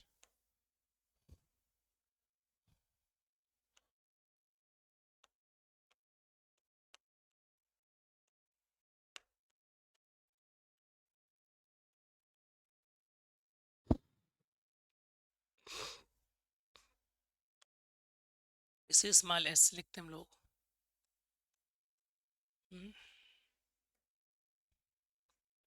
Given by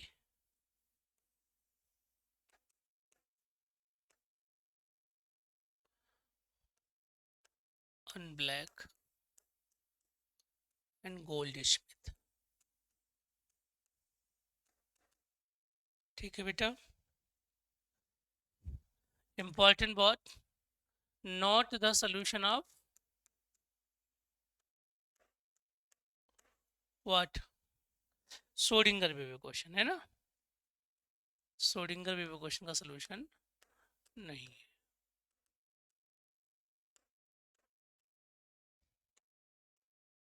ये श्रोडिंगर वेव इक्वेशन का पार्ट नहीं है, ठीक है। It have only two value,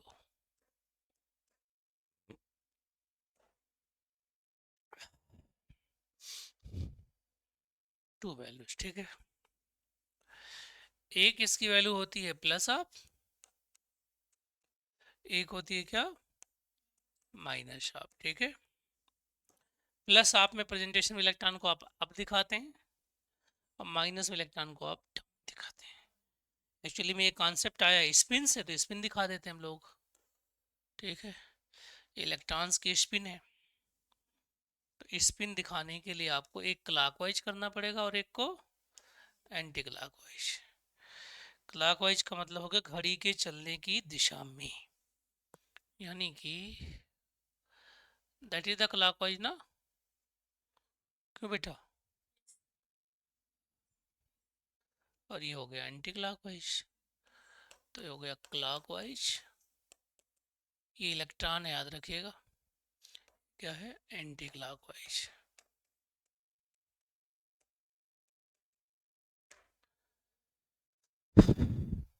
यहां से हम निकालते हैं क्या, मल्टीप्लिसिटी। क्या निकालते हैं बेटा, मल्टीप्लिसिटी। ये होता है क्या, 2 times of S total plus 1। सिखाया भी रहा होगा मैंने आप लोगों के, बात देख लो जरा एक बार।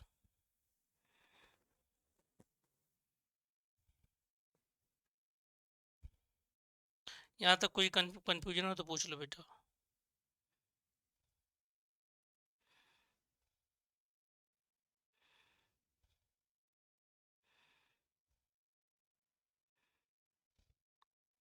क्लियर है, आगे बढ़ सकते हो बेटा, ठीक है।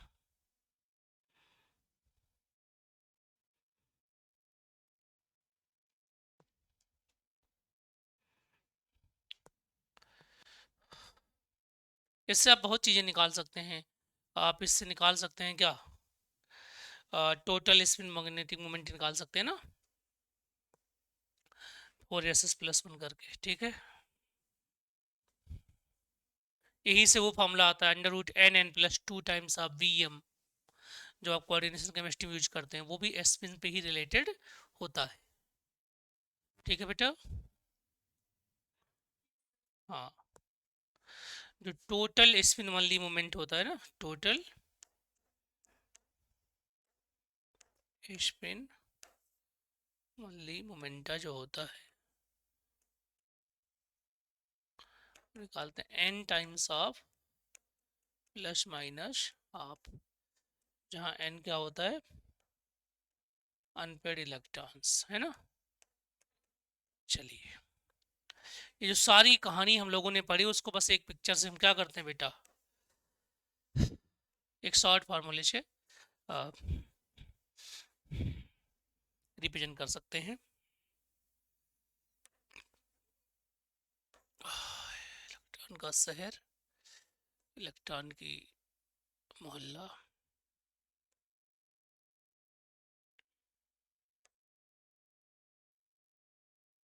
ठीक है। तो इलेक्ट्रॉन किस सिटी में है, सिटी में उसका कौन सा स्ट्रीट है, उसमें उसका हाउस कौन सा है, ठीक है, और हाउस में इलेक्ट्रॉन, ये 4 बातें पता करनी थी। इन 4 बातों के लिए हमारे पास 4 नंबर थे। एक का नाम था प्रिंसिपल क्वांटम नंबर, क्यों, n था बेटा।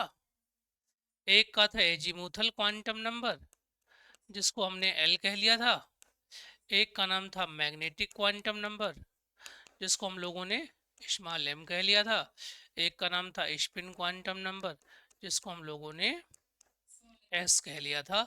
ठीक है, ये सारी जो कुल कहानी इन लोगों ने बनाई थी वो देखो क्या बनाई थी, ऐसे बनाई थी।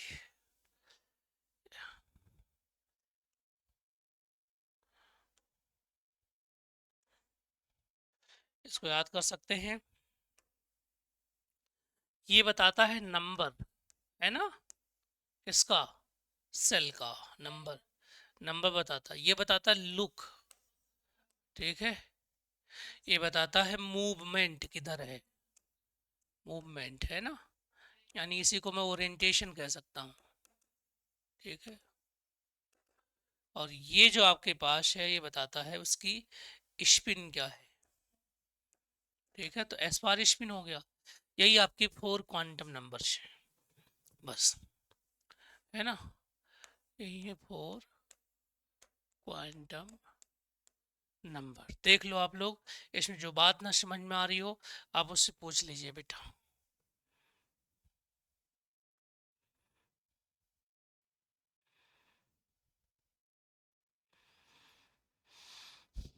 क्लियर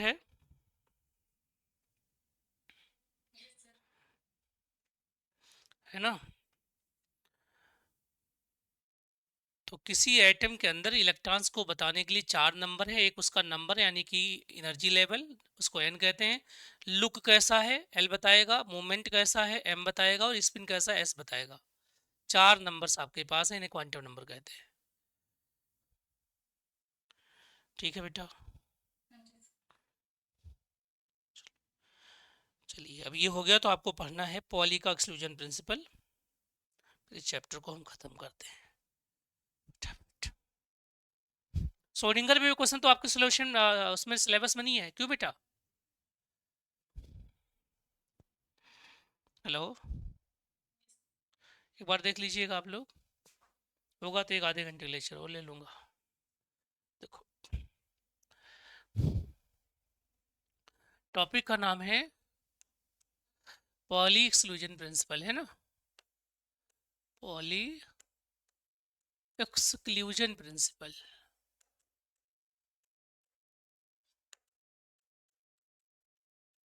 क्या कहता है ये बेटा, एक लाइन में बताओ। नो टू इलेक्ट्रॉन्स बेटा, है ना, नो टू इलेक्ट्रॉन्स, ठीक है, can have equal value of same quantum number, है ना, same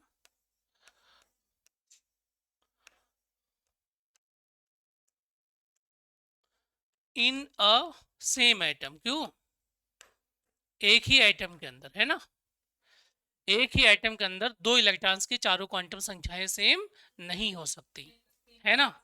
if in any case, इतनी बात अगर 4 नंबर में आ जाता है मेंस में, तो जो मैं लिखा रहा हूँ ये लिखिएगा। If in any case, number नहीं कटेगा, पूरे नंबर मिलेंगे 4 में 4। इफ इन एनी केस, ठीक है, value of n l and m will be same, will be same, equal, है ना बेटा, then value of s must be different, क्यों, मस्ट बी डिफरेंट होगा बेटा, ठीक है। जैसे इसका कंक्लूजन क्या आया, इसका कंक्लूजन यही है, पहला कंक्लूजन है मैक्सिमम इलेक्ट्रॉन्स इन ए ऑर्बिटल कितने होंगे, 2 होंगे विद अपोजिट स्पिन, क्यों, पहला कंक्लूजन विद अपोजिट स्पिन। दूसरा जो मेन है, मेन जो यहाँ से पढ़ाया जाता है वो क्या है, total electron in A orbit, यहीं से आया था, कितना आया था, 2n स्क्वायर, चलो बच्चों, मान लो कि आपके पास एक एलिमेंट है जिसको आप हीलियम कहते हैं। क्या कहते हैं? हीलियम बेटा। ठीक है, हीलियम का ही ऑर्बिटल है। किसका है? हीलियम का, है ना। तो हीलियम एलिमेंट जो आपके पास है, वो होता 1s2 होता है बेटा। जो आगे लिखा होता है यही n होता है। ये क्या होता है बेटा? n होता है। जो पीछे लिखा होता है ये l होता है ना। अरे बोलो। ठीक है, तो यहाँ पर इसमें दो इलेक्ट्रॉन्स है बेटा। एक इलेक्ट्रॉन ये है और एक इलेक्ट्रॉन ये है। तो फर्स्ट इलेक्ट्रॉन और उसका जो सेकंड इलेक्ट्रॉन है, ठीक है, दोनों की बात करेंगे। फर्स्ट इलेक्ट्रॉन कौन सा बेटा? S1 है, और ये कौन सा वाला? S2 है। चलो बताओ फटाफट आप लोग, सारी कहानी इनकी आउट करते हैं। n की वैल्यू दोनों 1s में है तो दोनों के लिए 1 हो जाएगा। अरे बोलो। l की वैल्यू दोनों 1s में है तो 0 0 हो जाएगा। m की वैल्यू भी दोनों के लिए क्या? 0। पर s की वैल्यू देखिए, क्या एक की प्लस हाफ है और एक की क्या हो गई? माइनस। तो मैंने क्या कहा कि पॉली कहते हैं किसी एटम के किन्हीं दो इलेक्ट्रॉन्स ले लीजिए आप। सोडियम में 23, मान लीजिए 11 इलेक्ट्रॉन्स हैं, तो कोई भी 11 में से कोई दो ले लीजिए आप। उन दो में से कुछ भी हो जाए, चारों सेम नहीं होंगे। और किसी कंडीशन में एन एल और एम सेम भी हो गए तो एस पक्का डिफरेंट होगा। यानी किन्हीं दो इलेक्ट्रॉन का एस सेम नहीं हो सकता किसी सेम आइटम के अंदर। अरे बोलो, है ना। नहीं, ऐसे गलत मैंने बोल दिया, सॉरी। चारों सेम नहीं हो सकते। अगर चारों में से तीन सेम हो गए तो एस डिफरेंट हो जाएगा। ठीक है ना बेटा। हाँ हाँ जी, चौथा अपने आप डिफरेंट होना पड़ेगा। ठीक है भाई। देखो यहाँ तक कोई कंफ्यूजन, कोई परेशानी किसी बच्चे को तो नहीं है?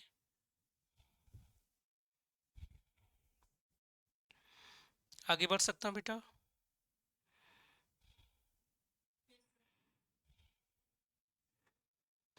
Poly exclusion principle I hope clear हो गया होगा आप लोगों को। ठीक है, चलिए। एक और प्रिंसिपल है जिसका नाम है ऑफ बाउ प्रिंसिपल, है ना। क्यों ऑफ बाउ?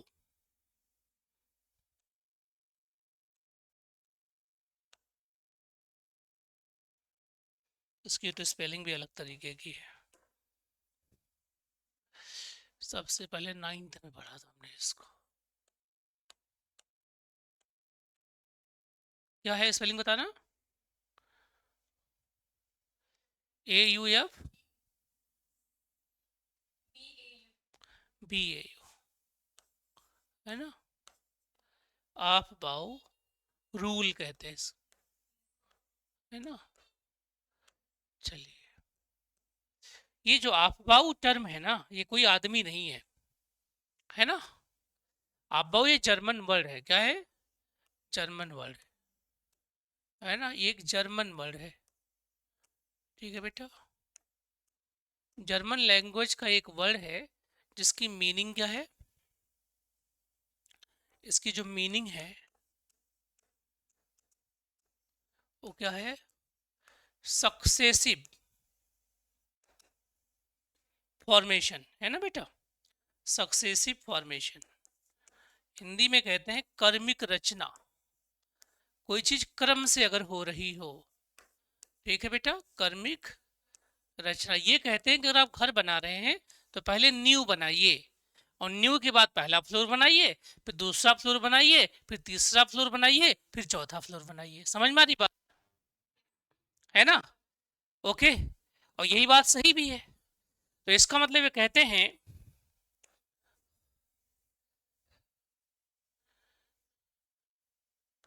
इन सबशेल ऑफ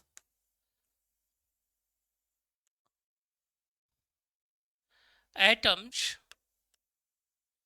इलेक्ट्रॉन्स इंटर, है ना बेटा, in increasing order of energy, है ना बेटा, इंक्रीजिंग ऑर्डर ऑफ एनर्जी। ऐसा ही इनका मानना है बेटा। अब देखो, फॉर मोनो इलेक्ट्रॉनिक सिस्टम, क्या बेटा, फॉर मोनो इलेक्ट्रॉनिक सिस्टम,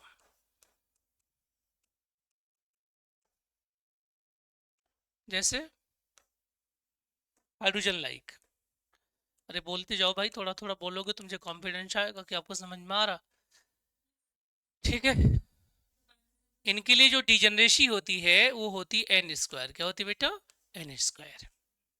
इनकी कहानी कुछ ऐसी होती है, 1s ऑर्बिटल होगा बेटा, उसके बाद 2s और 2p की एनर्जी सेम होगी, ठीक है, फिर 3s होगा, 3s 3p और 3d की एनर्जी क्या होगी, सेम होगी, फिर 4s 4p 4d और 4f की सेम होगी, ठीक है, किसके लिए, जो आपके पास मोनो इलेक्ट्रॉनिक सिस्टम्स हैं।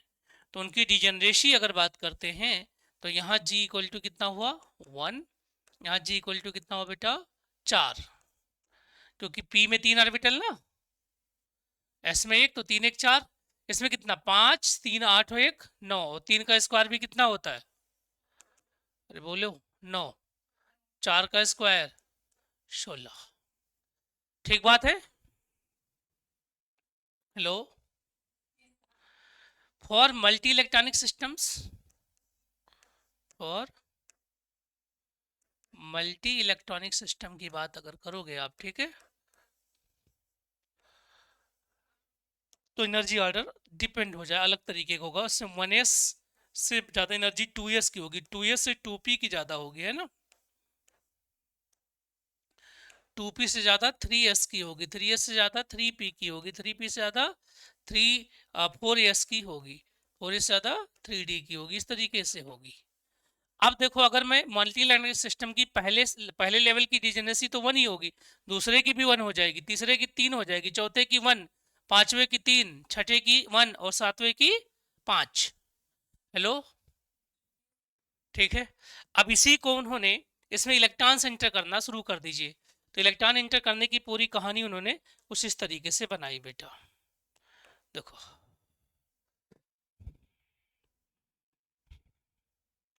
वो कहते हैं ऐसे लिखते चले जाओ जी, ये 1s है, 1s 2s 3s 4s 5s 6s, ये सब एस ऑर्बिटल है बेटा, क्या है, एस ऑर्बिटल्स, ठीक है, नाम लिख देता हूँ, 1s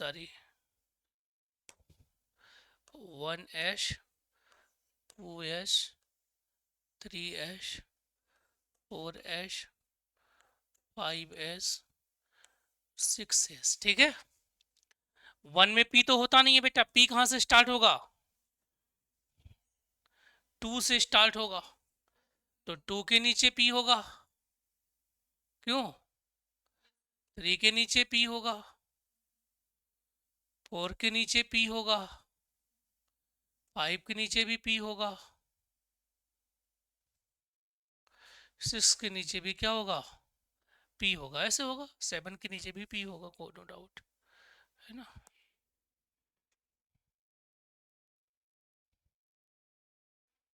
इतना समझ में आया,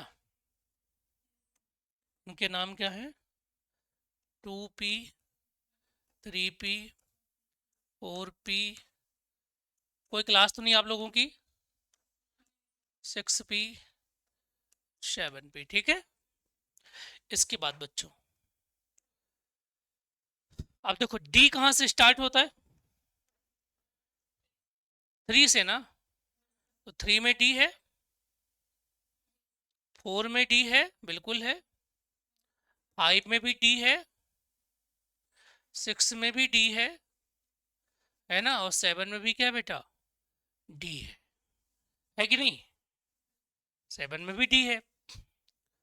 अब देखो, क्योंकि जिसका जितना सेल नंबर उसमें उतने सब सेल, पहला सेल एक ही सब सेल, दूसरे सेल में 2 सब सेल, तीसरे में 3 सबसेल, वो सारी कहानी मैच होनी चाहिए ना हमारी। तो क्या हो गया बेटा, ये 3D, 4D, 5D, 6D, 7D है ना बेटा। अब देखो, अब आते हैं कौन से ऑर्बिटल्स, अब आते हैं ऑर्बिटल्स हमारे एफ।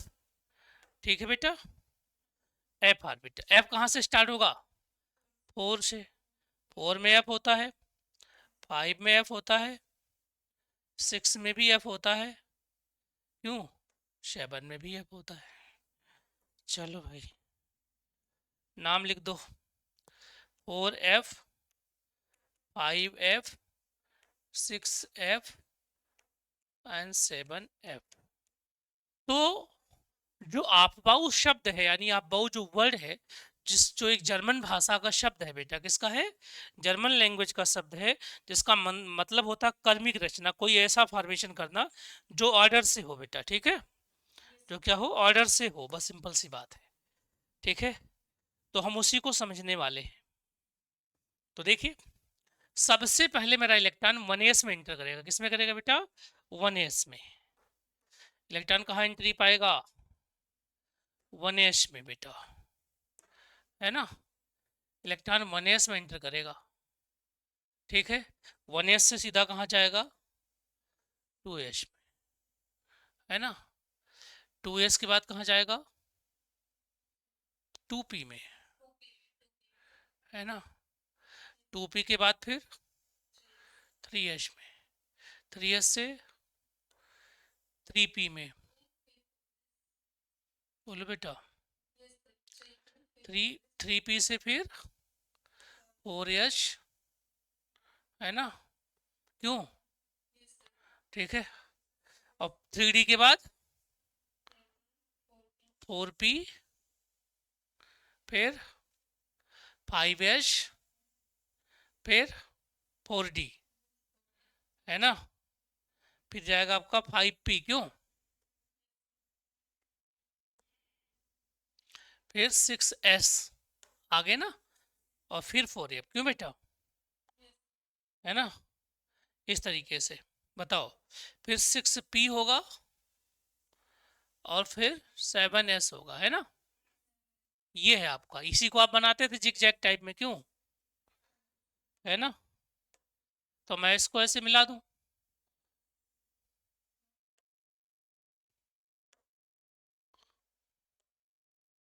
क्योंकि देखो वो क्या कहता है, वो चाहता है आपसे आप एनसीईआरटी को फॉलो करिए, है ना।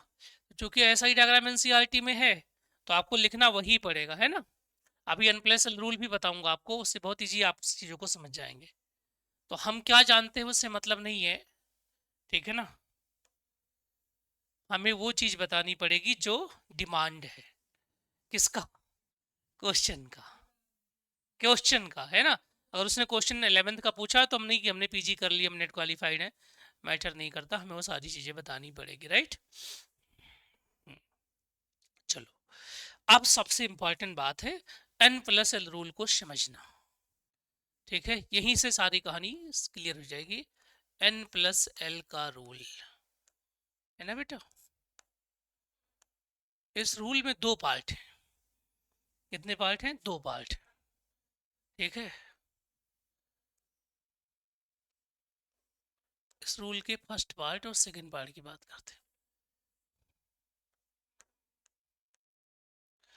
इसका जो फर्स्ट पार्ट है बेटा जी, वो क्या कहता है ना, कि जो एनर्जी होती है वो प्रोपोर्शनल होती N+L के, क्यों,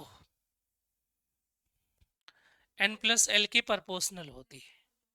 ठीक है, इसका मीनिंग क्या हुआ, इलेक्ट्रॉन्स पहले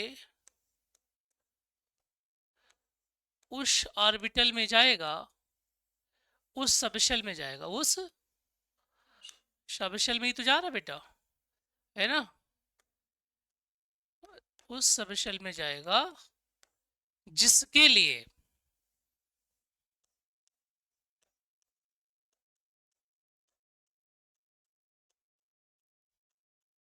N+L क्या हो, लेस हो, क्यों बेटा, है ना। दूसरा क्या है, इसका दूसरा पार्ट है ये, इफ टू सबशेल, याद रखिएगा, if two subshell have same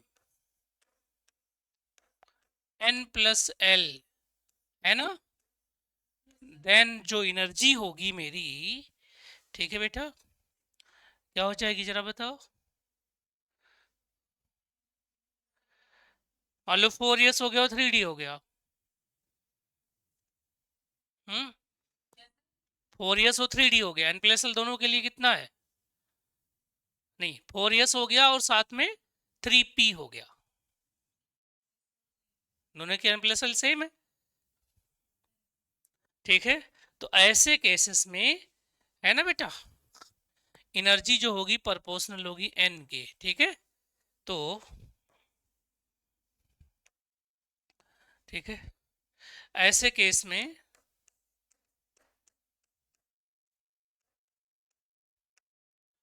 electrons उस सबशेल में जाएगा बेटा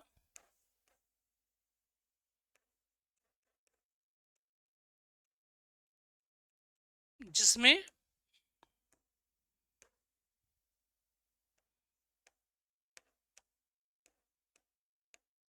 n क्या हो, लेस हो। ठीक है, जैसे देखो बेटा, अब मैं आपके सामने सारी कहानी लिखने वाला, है ना।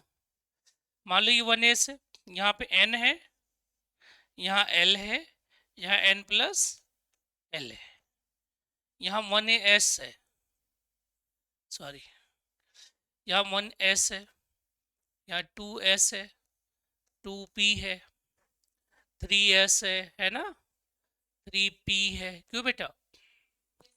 फिर अब आपका क्वेश्चन ये है कि यहाँ 3d लाना है या 4s लाना है, राइट, ये तो क्वेश्चन है।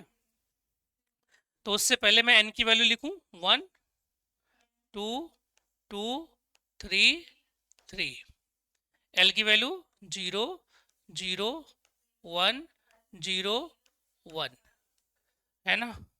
n प्लस वन कितना हो गया बेटा, 1 2 3 3 फिर 4।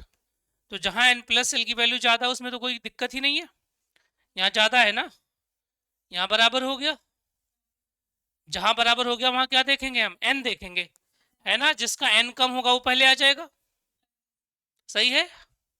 ऐसे 3p के बाद 4s और 3d का सेम केस है ना,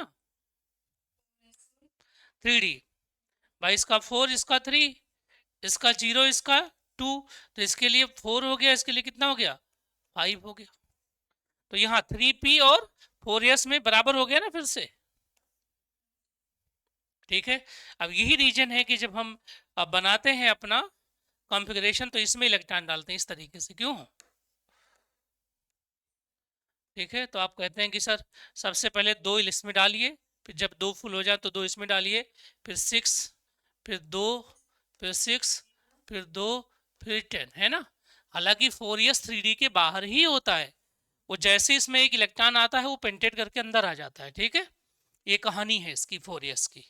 तो जब भी 4s में इलेक्ट्रॉन्स हो तो 4s में इलेक्ट्रॉन जाएगा भी पहले, शुरू में देखो ऐसा होता है, मैं आपको बता रहा हूँ, एक तरीके का ऑटोमेटिक सिस्टम तरीके से समझिएगा कि जब इलेक्ट्रॉन्स को आना है तो आएंगे 4s में पहले, ठीक है, फिर 3d में आएंगे, और फिर क्या होता है 4s 3d में पेंटेट करके आउटर इलेक्ट्रॉन 4s में चला जाता है, एक्सचेंज हो जाता है।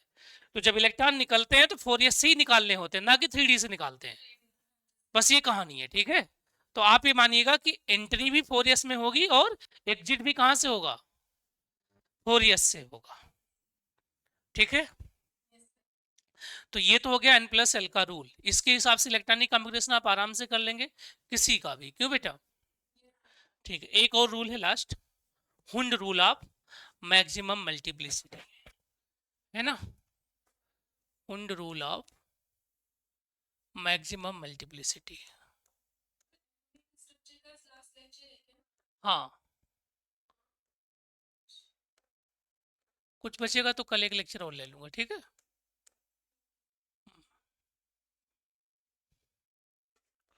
आधे घंटे का और लगा लूँगा। एक्चुअली जब मेंस के लेवल का पढ़ाओ तो स्लो पढ़ाना पड़ता है ना, क्योंकि उसमें लैंग्वेज भी लिखाने पड़ते। देखो बेटा ये क्या कहता है,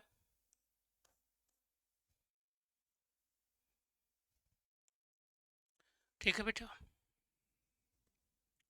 ये कहता है कि जब तक आपके पास डीजनरेट ऑर्बिटल्स अवेलेबल हों, डीजनरेट मतलब सेम एनर्जी के ऑर्बिटल्स, है ना, तो सिंपल कह सकते हैं कि स्टेबिलिटी ऑफ कॉन्फ़िगरेशन, क्या बेटा, स्टेबिलिटी ऑफ कॉन्फ़िगरेशन, है ना,